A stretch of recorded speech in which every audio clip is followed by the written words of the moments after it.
L'écriture.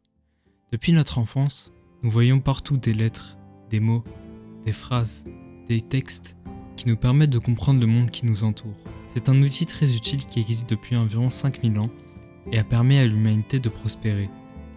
Mais cet outil n'a pas toujours existé. Avant son invention, le langage humain était essentiellement oral, mais on utilisait également des signes très simples. Au fur et à mesure du temps, les humains se sont développés et l'écriture était alors devenue un outil indispensable pour créer et développer une société humaine durable. L'écriture est alors devenue un moyen de coder de manière de plus en plus précise le langage parlé grâce à des systèmes d'écriture de plus en plus complexes. D'ailleurs, l'invention de l'écriture est la frontière qui sépare la préhistoire de l'histoire. Commençons par voir quelles ont été les premières formes d'écriture. Les premières civilisations ont conçu ce que l'on appelle aujourd'hui les proto-écritures, un système où l'on utilisait presque exclusivement des pictogrammes et des symboles, ayant pour but de favoriser la compréhension et la mémorisation. Il y a longtemps, on pensait que l'écriture ne provenait que d'une seule civilisation. Mais aujourd'hui, les chercheurs reconnaissent que l'écriture a plusieurs berceaux, notamment en Mésopotamie, là où tout a commencé entre 3400 et 3100 avant Jésus-Christ, puis en Égypte, en Chine et en Amérique centrale. Les écritures égyptiennes ainsi que les caractères chinois anciens étant très différentes de celles en Mésopotamie, on estime qu'elles ont fabriqué leur système d'écriture par elles-mêmes. L'écriture cunéiforme, issue de la Mésopotamie, et les hiéroglyphes égyptiens sont considérés comme les premiers véritables systèmes d'écriture. Ils sont apparus entre 3400 et 3100 avant Jésus-Christ. L'écriture cunéiforme possède des centaines de signes signifiant différentes choses. Certains signes permettent de transcrire des syllabes, et d'autres de représenter des choses. D'ailleurs, les signes ressemblent très fortement à des clous. Les hiéroglyphes, eux, sont des signes qui représentent des personnages, animaux ou objets qui peuvent être soit idéographiques, phonétiques ou déterminatives. Mais pour clarifier les choses et éviter que vous vous endormiez, on va d'abord expliquer quelques termes. Un pictogramme est un dessin qui représente directement un objet ou une idée, comme les panneaux de signalisation sur la route. Un idéogramme peut représenter une idée ou un concept, comme le cœur pour l'amour. Un phonogramme représente seulement un son, comme dans l'alphabet que vous connaissez. Un logogramme est un signe qui représente un mot entier comme en chinois. Par exemple, ce signe signifie lumière. Les hiéroglyphes servent ainsi à transcrire des consonnes ou des combinaisons de consonnes. D'ailleurs, lorsqu'on pense à la naissance de l'écriture, on pense presque toujours à l'Égypte antique ainsi qu'aux hiéroglyphes. Dans Assassin's Creed Origins, par exemple, l'aventure prend place en Égypte antique et des passages du jeu sont exclusivement dédiés aux hiéroglyphes.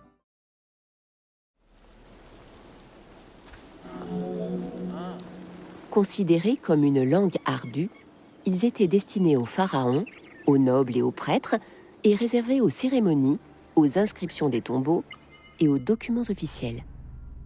Comme très peu d'Égyptiens étaient capables de lire les hiéroglyphes anciens, cette langue était entourée d'une aura mythologique, même dans sa propre culture. Les hiéroglyphes ont longtemps été considérés comme sacrés et même magiques du fait de leur apparente beauté. Avec le développement du commerce, les habitants de la Mésopotamie ont dû inventer un système que l'on appelle les enveloppes à calcul. Le principe est simple. On faisait des petites boules d'argile et on y mettait des petites formes en argile, comme des sphères, des cylindres ou des carrés. Chaque forme représentait un nombre ou une marchandise. Ces formes étaient mises dans des boules puis on fermait la boule et dessus, on y écrivait un dessin ou des signes qui représentaient ce qu'il y avait dedans, le nombre et le type de marchandise. La boule était scellée pour être sûr qu'il n'y ait aucune falsification. Chaque communauté et civilisation dans le monde possède une langue qui lui est propre. En revanche, l'écriture d'une langue n'est pas une chose obligatoire, comme le montrent certaines langues qui sont dépourvues de système d'écriture.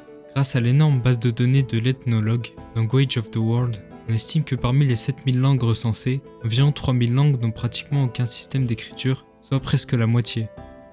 Les cunéiformes et les hiéroglyphes ont été utilisés pendant des milliers d'années. La dernière trace remonte à 394 après Jésus-Christ, où le déchiffrement reste compliqué car la lecture peut se faire dans tous les sens, et les emplacements des signes peuvent être choisis aussi bien pour l'esthétique que l'ordre phonétique et grammatical. Plus tard, le hiératique puis le démotique sera utilisé pour remplacer les hiéroglyphes et permet ainsi une écriture plus fluide, qui servira pour les contrats, ouvrages scientifiques, livres, etc.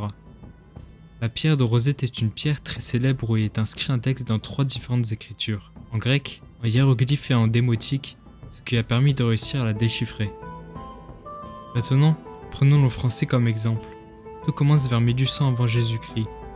Les Phéniciens, un peuple antique originaire des cités de Phénicie, région qui correspond approximativement au Liban actuel, ont commencé à s'inspirer des langues qui émergeaient à cette époque et ont ainsi inventé le premier alphabet phonétique, le phénicien, qui deviendra la racine de l'alphabet que l'on connaît aujourd'hui. L'alphabet phénicien est constitué de 22 lettres. On est alors passé d'une écriture qui repose sur des pictogrammes à une écriture où chaque signe représente un son. Ensuite, les Grecs adaptent l'alphabet phénicien constitué jusqu'à-là uniquement de consonnes en y ajoutant des voyelles. Les Romains adoptent alors le grec pour écrire leur langue, qui résulte en l'apparition de l'alphabet latin constitué de 23 lettres. Au 1er siècle avant Jésus-Christ, les Romains conquièrent la Gaule, qui a permis de diffuser le latin. Mais avec la chute de l'Empire romain, plusieurs langues romanes sont apparues, dont le français qui garda énormément de vestiges de langues anciennes est disparu aujourd'hui. D'ailleurs, le tout premier texte écrit en ancien français sur un texte de 842, les Sermons de Strasbourg. Il est d'ailleurs très probable que vous n'y compreniez rien. Au fil du temps, le français s'est progressivement stabilisé avec l'invention de règles et l'imprimerie. Elle est également devenue une langue de diplomatie et de richesse pour les grands auteurs littéraires, et est aujourd'hui la 5e langue la plus parlée dans le monde. Si l'humanité n'avait pas inventé l'écriture, les avancées n'auraient probablement pas été aussi significatives que ce que l'on connaît aujourd'hui. Il n'y aurait aucun moyen de stocker une information et de transmettre de manière précise le savoir. Aucune avancée majeure dans les sciences, la technologie, la technique et bien d'autres domaines. Tout ce qui ne serait pas évoqué à l'oral tomberait dans l'oubli. Si on réduit la notion de l'écriture à sa définition la plus simple, à savoir enregistrer de l'information, on peut même dire qu'en fait, l'écriture a toujours existé. Dans le monde animal, les animaux marquent leur territoire en laissant des traces corporelles. Les animaux peuvent en quelque sorte lire les phéromones et les odeurs et récolter des informations grâce à cela. La plus ancienne histoire découverte est l'épopée de Gilgamesh que vous avez peut-être déjà entendue à l'école. Pour résumer, Gilgamesh est un roi et demi-dieu qui tyrannise son peuple. Pour le punir, les dieux lui envoient un ennemi, Enkidu, mi-bête mi-homme, que Gilgamesh parvient à dompter. Les deux personnages deviennent amis et affrontent épreuve et Dieu jusqu'à la mort d'Enkidu. Les archéologues ont aussi réussi à reconstituer la plus ancienne chanson découverte, vieille de plus de 2000 ans, l'épitaphe de Saïkilos.